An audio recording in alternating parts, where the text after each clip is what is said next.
Hello everyone, and welcome back to FinEd, your favorite financial education channel. Today we're going to be doing part 2 of preparing for the RE5 exam. I got a couple of comments in previous videos of people wanting a part 2. And before we begin, I would just like to thank everyone for subscribing. Please continue to subscribe to this video. Please like these videos. Please share these videos so that we can get our views up. And of course, we welcome any other comments in terms of what type of other content you would like to see on the channel. Thank you so much for your guys' support. And after this, we will be doing a part 3 anytime soon if there is also demand for that. Without further ado, let's get into what we're going to be covering today. In today's video, we're going to be covering what is the FIC, what is FICA, the chapters relevant to FICA. This is chapter 1, chapter 2, chapter 3, chapters 4 and 5, as well as the money laundering and terrorist financing control regulations. We're also going to go through a couple of mock exam questions so that you can have an idea of what to expect in the exam. And then, of course, we're going to close off. What is the FIC? The FIC, it stands for Financial Intelligence Center. Think about the CIA, but South African based, and they only deal with financial and economic matters. So the Financial Intelligence Center, they implement all of the country's laws and regulations pertaining to anti-money laundering and the combating of terrorist financing. That is what the FIC does. You can also check out their website to get a little bit more information about what they do. But the FIC then promulgated this law called FICA, the Financial Intelligence Center Act. Act 38 of 2001. Now, this act is a South African law. It was enacted in 2001 to combat money laundering, corruption, and terrorist financing. The law requires financial institutions, and remember, financial institutions are banks, are your investment houses, your asset managers, your hedge funds, your insurers, etc., etc. This law requires that the financial institutions and certain other entities, they need to verify the identity of their clients and to report any suspicious financial transactions to the FIC, the Financial Intelligence Center. All right, this will help the FIC to identify and investigate illegal activities. So the key here is about identifying and verifying your clients.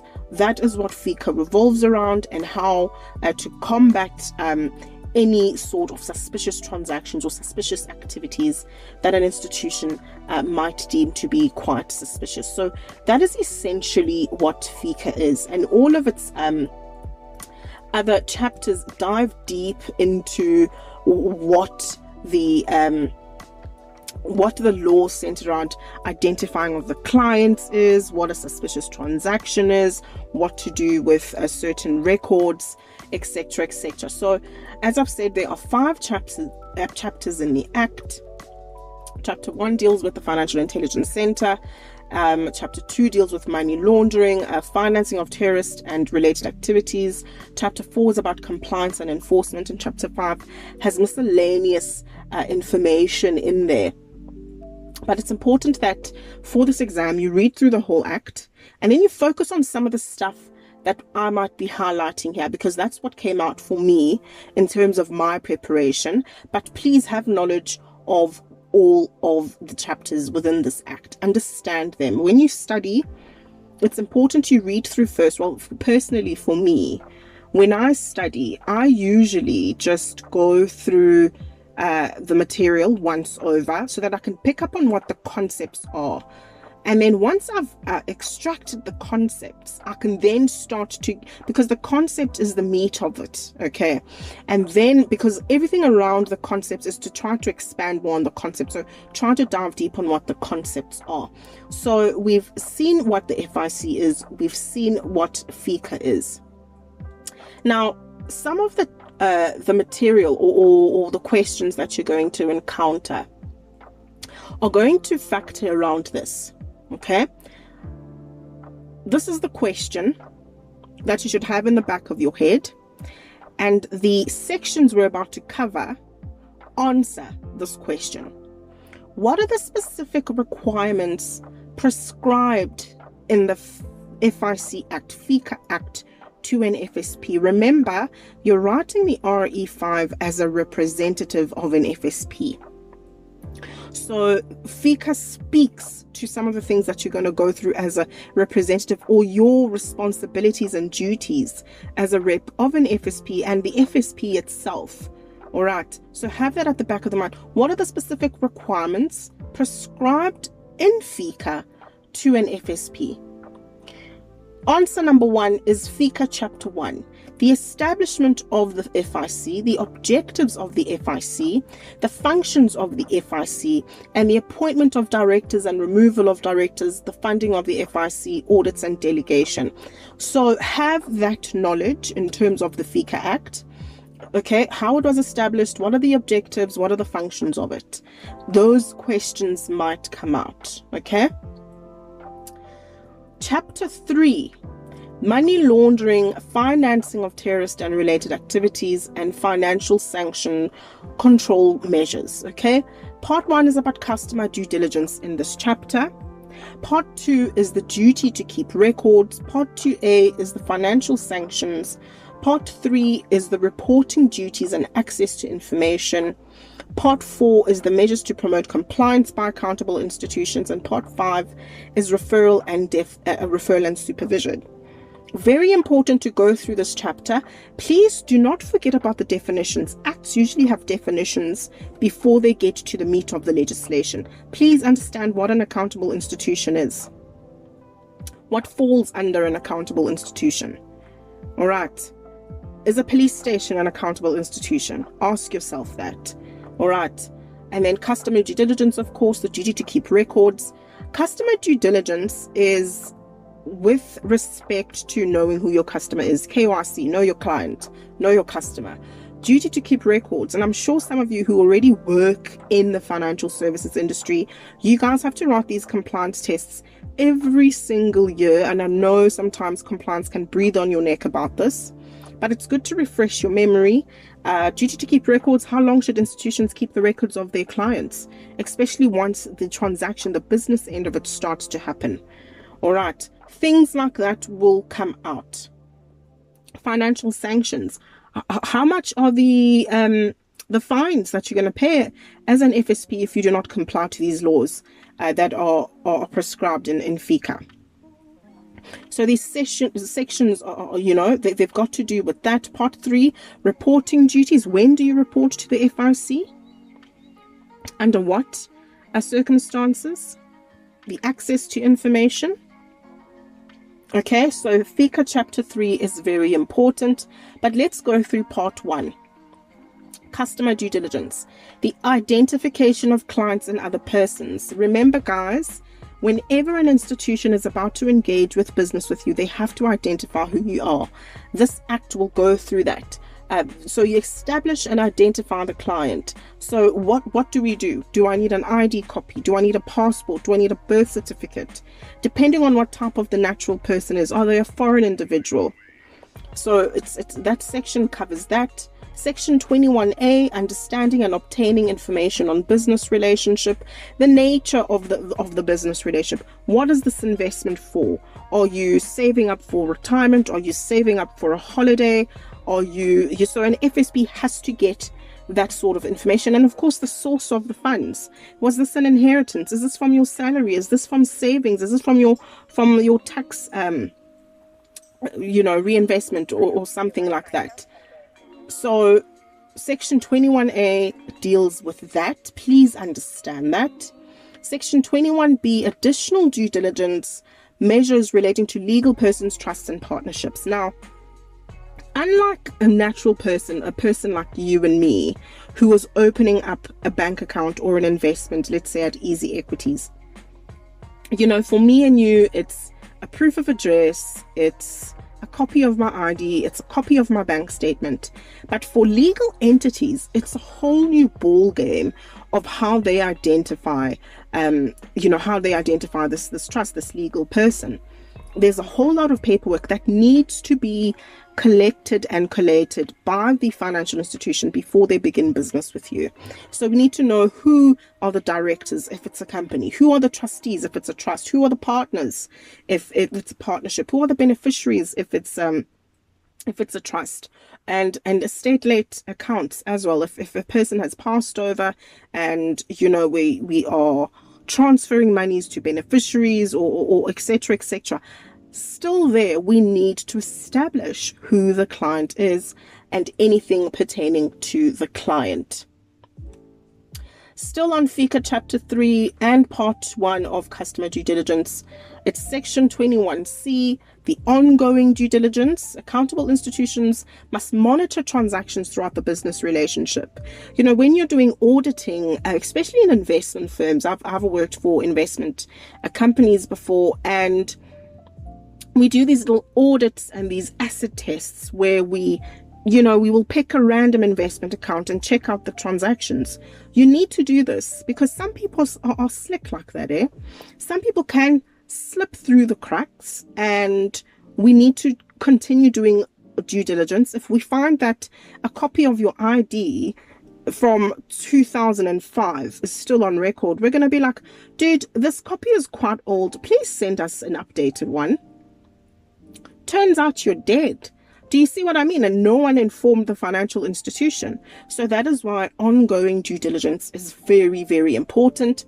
Section 21D deals with the doubts about veracity of previously obtained information.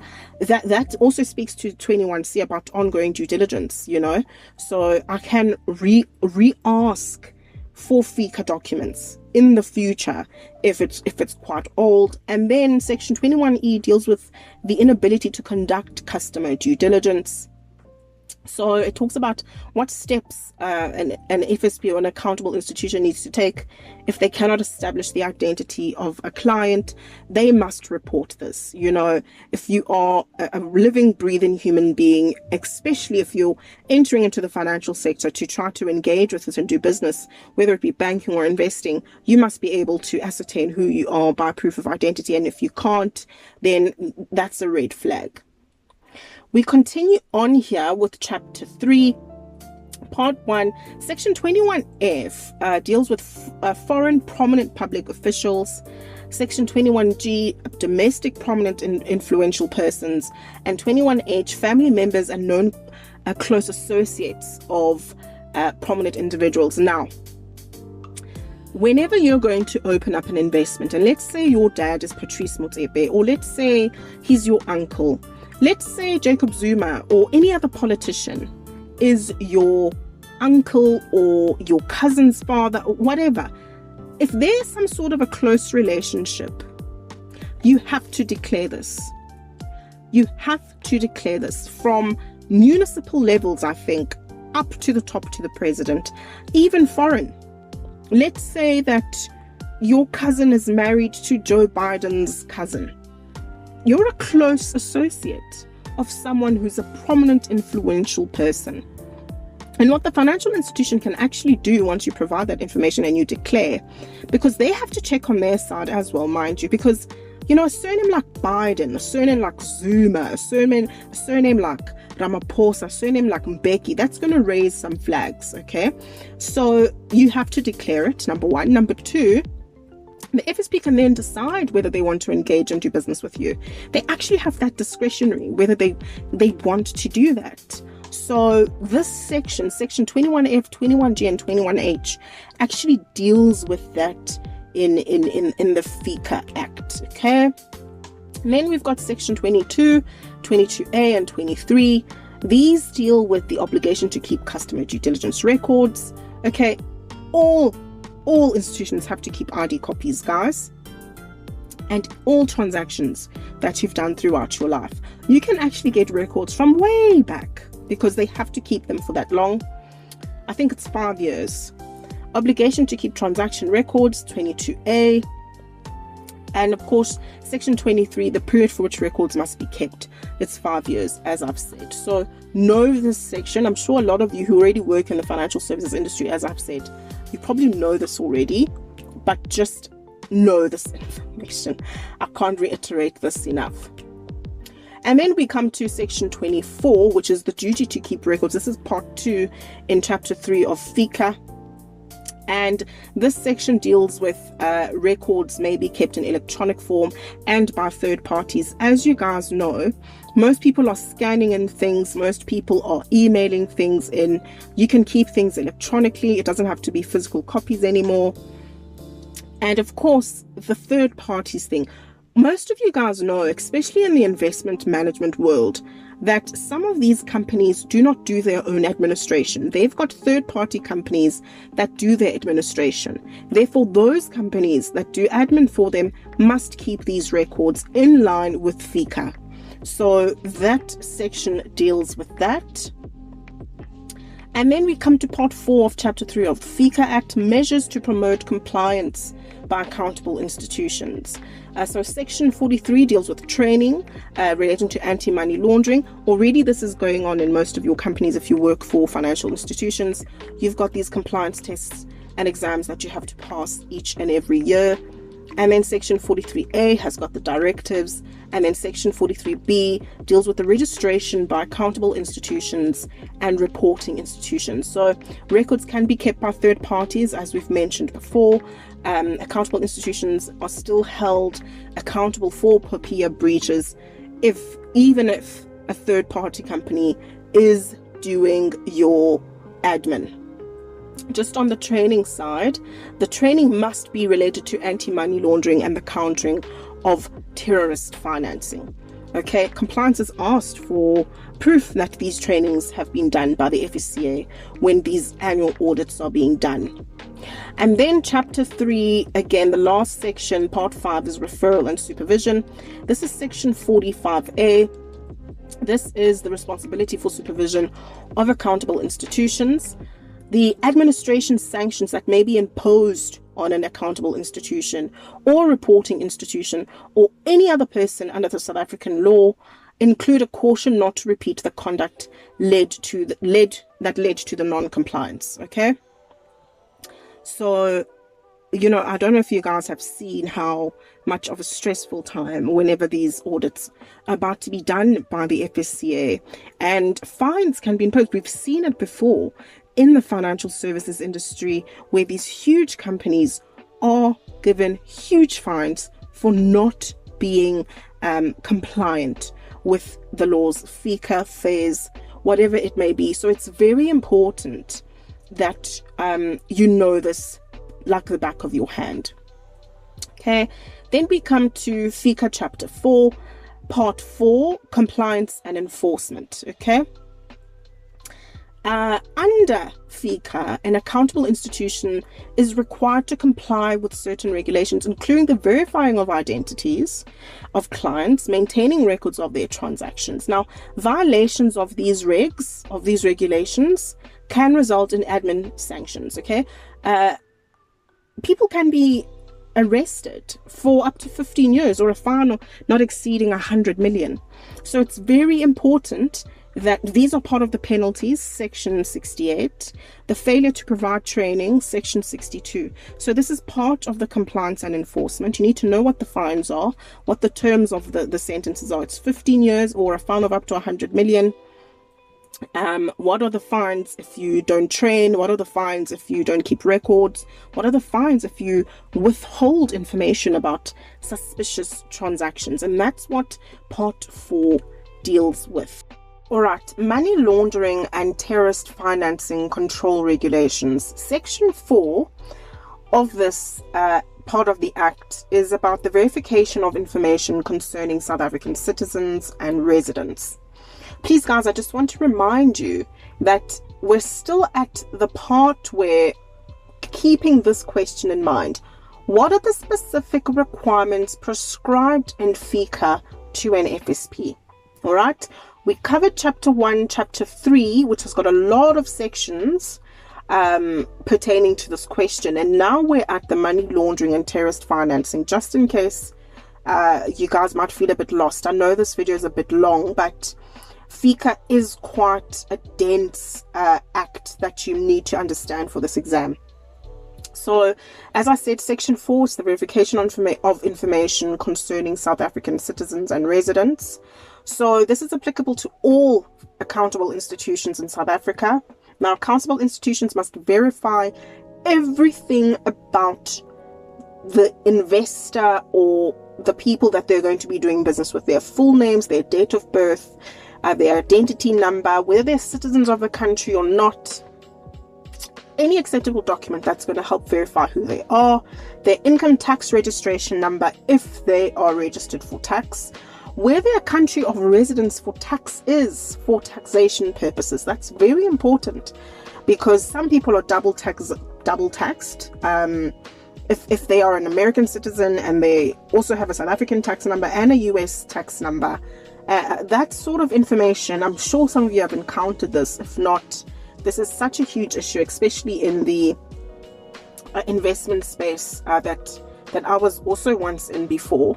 And the residential address, of course, everyone knows FICA is your standard where do you live, proof of where you live as well. So that's what Section 4 of the Money Laundering and Terrorist Financing Regulations covers. And then there's Section 22A, which is quite prominent in this exam because it comes up in the next section that we're going to cover. So, information to be reported concerning property associated with terrorist financing and related activities.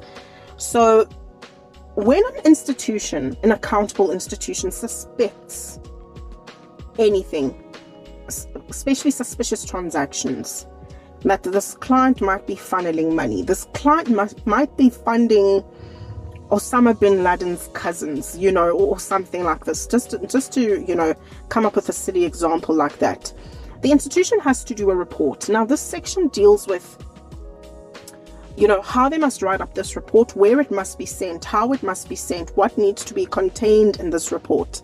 This is what this section of the legislation covers. Okay, so the report must contain as much information as possible. What sort of property are we talking about here? Is it investments? Is it a life insurance contract, etc., etc.? So it covers the information that needs to be reported concerning property associated with terrorist and related activities. Okay, so that is the end of that first huge question that we asked ourselves. What are the specific requirements prescribed in FICA that relates to an FSP? We now come to the second question that needs to be at the back of your mind when you go through these sections.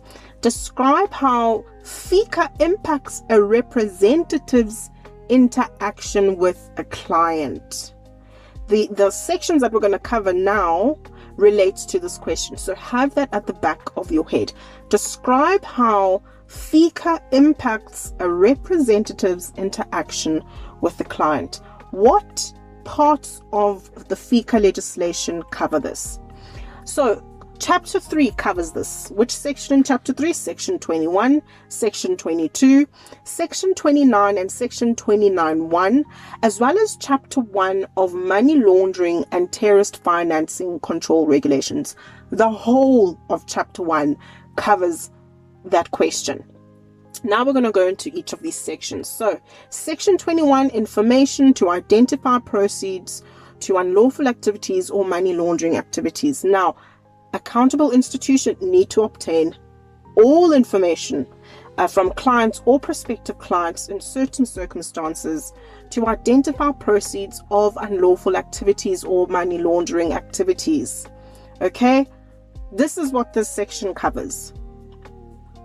So all of the transactions that have ever been done, any other supporting information that you might need from the client. Actually, if you are an FSP and you're like, no ways, I'm looking at this guy's address from his proof of address, and the address is given to the system, and he lives in, let's say, C-section Umlazi, okay, which is sort of lower to middle class, whatever. But he's investing over 40 million rand, and he's saying there it's salary. Red flags. I'm going to need more information from this client. You know what I mean? So it's stuff like that. I know it's a silly example, but it's stuff like that. Like, it's not, something's not cutting here. Things are not making sense here. You're saying it's salary, but you live in C-section Mlazi and it's 40 million rand. It's not cutting. And when we look at your SARS tax number, you're saying you're not registered for SARS. You're saying you're not registered as a South African taxpayer. Something's not cutting here. So it's stuff like this. This is what this section covers. The information obtained must be adequate to determine whether transaction involving the client are consistent with the institution's knowledge of that client and must include details on the source of the client's income and funds in the transaction. So that is some of the information in that section. Section 21. Section 22 is the manner of reporting. Now, we've identified that, listen, this client is a bit suspicious. This section of the Act deals with how the accountable institution as an FSP, how you should be reporting stuff like this, what the report must look like, whether it must be sent electronically, where we must send them to, what must be contained in the report. So that is what Section 22 deals with, manner of reporting. And then Section 29 deals with the offenses and penalties. All right. Now, this section comes up quite a few times. As we've said so before in the previous slides, is that you need to know what the fines are and what the sentences are, whether it's 15 years, 5 years, 100 million, 10 million, because those sorts of numbers, they're actually going to, they try to make it quite not difficult, tricky. If you see 100 million but it's actually 10 million, it's a difference between a pass and a fail. So it's such, so this section is quite important, just to make sure you've got your numbers right and your sentences right. Okay, that an accountable institution, when are they guilty of an offense? What is the offense that they're guilty of, and what are the penalties and of that offense if they are found guilty? So that is what Section 29 deals with. So Section 29.1, again, it continues with these penalties and offenses. For example, here, if you look at the last bullet point, it says here, any person or institution convicted of an offense under this section is liable to imprisonment for a period not exceeding 6 months or a fine of 100,000. Okay, so if you contravene any of the offenses listed in this section, so know these sections, please. And then we come to money laundering and terrorist financing, where I say you need to know the whole chapter. Understand this section. Listen, understand the whole act. I'm just highlighting some of the acts that are prominent and coming up. And the introduction, part 1 of this regulation, will talk about the financial institutions that are prohibited from establishing and maintaining a business relationship with a client who uses a false name, when financial institutions are required to establish and verify the identity of a person or trust, they must do so in accordance with the regulations in these regulations. That is what the introduction deals with. Again, please know the definitions, know what an accountable institution is, please. Then the rest of the chapter, part 2, starts dealing with the different types of individuals and entities that an accountable institution will deal with. So what sort of documentation are you going to need for natural persons? I'm going to need a proof of ID. I'm going to need a proof of address in your name that is not older than 3 months or 6 months. If you are opening up a bank account on behalf of someone, I need the FICA of that person who is acting on your behalf. If, let's say, you are paralyzed and you cannot deal with your own financial transactions or act in your own capacity, I need some sort of proof that says the person acting on your behalf has the right to act on your behalf. So that is what part 2 deals with. So know that.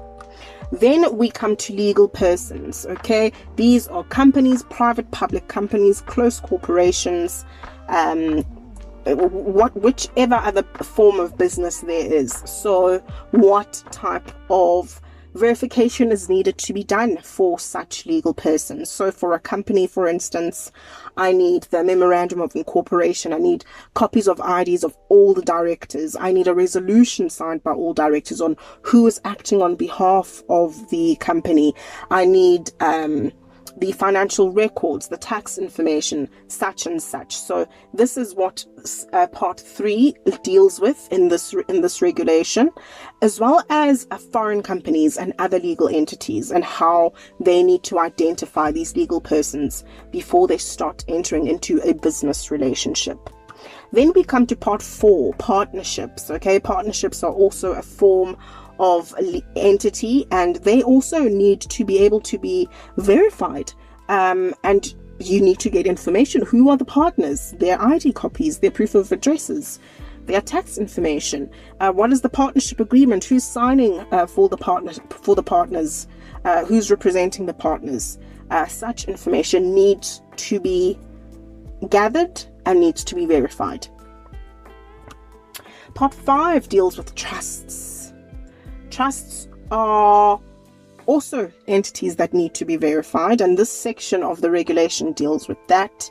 The founder of the trust, who are the trustees, where's the trust deed, where's the letter of authority? Because remember, trusts need to be formed legally. You need a letter from the master of the high court to open a trust. So we need that letter of authority. We need a resolution.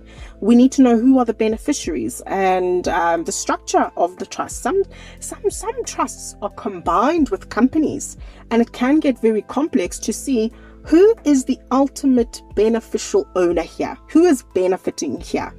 So accountable institutions need to get all of that information. As you can see in the back of your head, all of this documentation needed, you're seeing what is driving this sort of legislation. We're trying to make sure that people don't hide, because people have nefarious means to hide illegal money.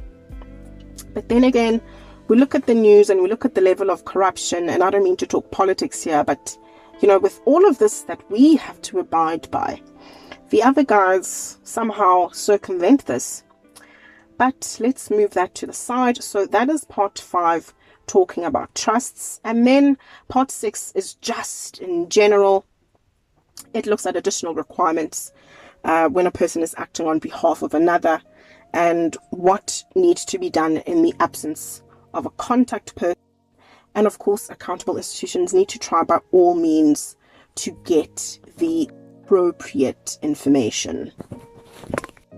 Now we get to the mock exam questions that you could possibly encounter. These are just examples. Okay, we're going to go through these examples, and I'll give you the answer after we've gone through the example itself. But I just want you to see how they phrase some of these questions, what type of questions you might get there. So I just collated about 10 of these questions, just as examples. So number 1, as a representative for trustee, you need to understand the requirements to comply with the FICA requirements embedded in the FAIR's legislation. Consider the following statements and select the correct one. A. One of the objectives of FICA is to introduce control measures to assist in the prevention, detection, and investigation of credit granting activities. B. In terms of FICA, accountable institutions are required to obtain statements from customers suspected of money laundering. C. The FAIR's compliance report requires information relating to a FSP's adherence to the FAIR's General Code with regards to the necessary policies, procedures, and systems to ensure full compliance with FICA and other applicable anti-money laundering or terrorist financing legislation. Or D. FICA empowers the Financial Intelligence Center to supervise the accountable institutions. The answer is C. Okay? Not because it's long-winded, but if you look at D, FICA empowers the Financial Intelligence Center to supervise the accountable institutions. No, the Act does not say that. It's FICA itself and other legislation. A, the objective of FICA is to introduce control measures to assist in the prevention, detection, and investigation of credit granting activities. No, it doesn't deal with that. So as you go through the test, for questions where they say select the correct one, you need to select the incorrect ones to get to the correct one for yourself, if that makes sense. Okay, so the answer there is C. Let's get to question 2. The prescribed accountable institutions in terms of FICA. Which of the following is not an accountable institution? As I said, again, you need to know the definitions. What is an accountable institution? An attorney? Yes. An estate agent? Yes. An insurer? Yes. So D is wrong, not a church. Ask yourself, who requires my FICA? Okay. Who requires my FICA? That will send you on the right direction. Okay. Number 3, the definition of money laundering is defined as an activity which is the effect of concealing the proceeds of unlawful activities. Select the description that does not apply to the below. A, money laundering disguises the nature and source of dirty money. Yes. It disguises the movement of the proceeds of the unlawful activities. Yes. Money laundering does not include the interest earned on the proceeds of the unlawful activities. Absolutely hogwash. So C is the answer. Okay. And D, that does not apply. Okay. So when you have to select the incorrect one from the correct ones, or select the incorrect ones from the correct ones, work in the opposite direction. So deduce what is not correct. So go through the statements and read very carefully. Next question. If an employee of an accountable institution accepts money from a client which is suspicious, what does the employee have to do according to FICA? Choose the incorrect statement. A, the employee has to report the suspicious transaction via the ombud. B, the employee must report the suspicious transaction via his company's internal procedure. C, the employee may not inform the client he has reported the transaction. D, A, and B. The incorrect one here is A. The employee has to report the suspicious transaction via the ombud. No. If you read through the act, it will show you that the correct way is to first of all go via the internal procedures of the company. Yes, you must not alert the client that you are reporting them. Then the money laundering officer will then collate with the compliance team and so forth before we get to the ombud. The ombud is way up the food chain in terms of dealing with this. So the incorrect statement, as per the question, is A. Next question. What is the requirement instituted under the FIC Act, or FICA 38 of 2001, which the accountable institutions need to adhere to? Choose the incorrect one. Okay. A, accountable institutions need to identify and verify their clients. We know that is true. B, they need to report cash transactions over 100,000. C, they need to keep all records of transactions. We know that's true. D, it cannot be all of the above because B is wrong. You do not need to report cash transactions over 100,000. So that is the answer. Then we come to the next question. Certain documentation is required from a South African citizen for identification and verification, purposed in line with FICA.